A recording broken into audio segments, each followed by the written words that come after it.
ಅದ್ದೂರಿಯಾಗಿ ನಡೆದ ಮೇಲ್ಮರವತ್ತೂರು ಆದಿಪರಾಶಕ್ತಿ ಆಧ್ಯಾತ್ಮಿಕ ಜ್ಯೋತಿ ಬೆಳಗಿಸುವ ಕಾರ್ಯಕ್ರಮ.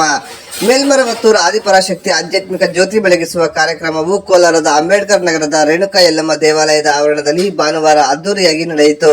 ಮೇಲ್ಮರವತ್ತೂರು ಉಪಾಧ್ಯಕ್ಷ ಮರವತ್ತೂರು ಚಿನ್ನಾವರ್ ಅವರು ಜ್ಯೋತಿ ಬೆಳಗಿಸುವ ಮೂಲಕ ಚಾಲನೆ ನೀಡಿ ಮಾತನಾಡಿದ್ದಾರೆ. ಕೋಲಾರದ ಗಂಜಿ ಮೆರವಣಿಗೆ ರಾಜ್ಯದಲ್ಲಿ ಅತ್ಯುತ್ತಮವಾಗಿ ನಡೆದದ್ದನ್ನು ಭಕ್ತರಿಂದ ಮಾಹಿತಿ ಪಡೆದುಕೊಂಡು ಕೋಲಾರಮ್ಮನ ನಾಡಿನಲ್ಲಿ ನಡೆಯುವ ಜ್ಯೋತಿಗೆ ಖುದ್ದಾಗಿ ಆಗಮಿಸಿ ಸಂಭ್ರಮಿಸುತ್ತಿರುವುದಾಗಿ ತಿಳಿಸಿದ್ದಾರೆ.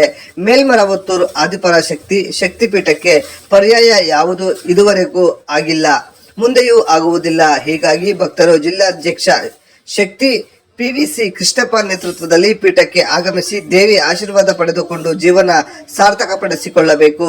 ಕೋಲಾರದ ಕಾರ್ಯಕ್ರಮಗಳಿಗೆ ಪೀಠವು ಶಕ್ತಿಯಾಗಿ ನಿಲ್ಲಲಿದೆ ಎಂದು ತಿಳಿಸಿದ್ದಾರೆ.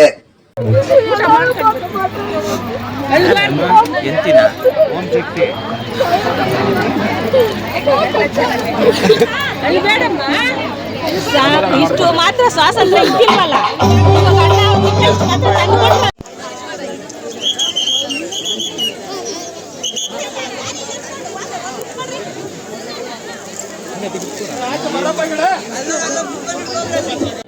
ಅವ್ರ ಈ ಕಾರ್ಯಕ್ರಮಕ್ಕೆ ನೀಡಿದಂತ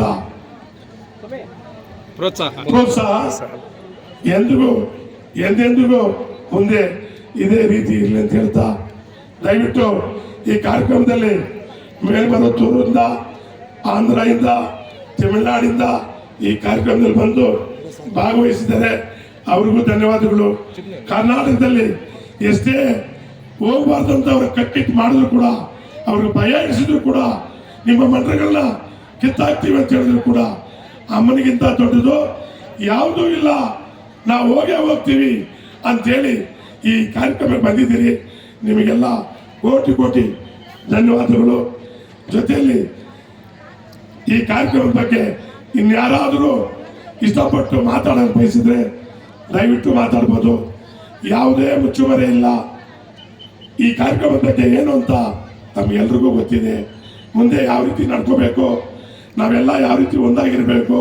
ಕರ್ನಾಟಕದ ಜನ ಯಾವ ಜನ, ಕರ್ನಾಟಕದ ಜನ ಹೆಂಗಿರ್ಬೇಕು ಅನ್ನೋದನ್ನ ನಮ್ಮನ್ನ ಯಾರು ಬೇರೆ ಜನ ಅಂತ ಹೇಳ್ಕೊಂಡು ತಿರುಗ್ತಾ ಇದ್ದಾರೋ, ಬಿಸಿನೆಸ್ ಮೈಂಡ್, ಕಮರ್ಷಿಯಲ್ ಮೈಂಡ್, ಅವ್ರಿಗೆ ಕರ್ನಾಟಕ ರಾಜ್ಯದ ಜನ ಏನು ಅನ್ನೋದನ್ನ ಇನ್ನು ಮುಂದೆ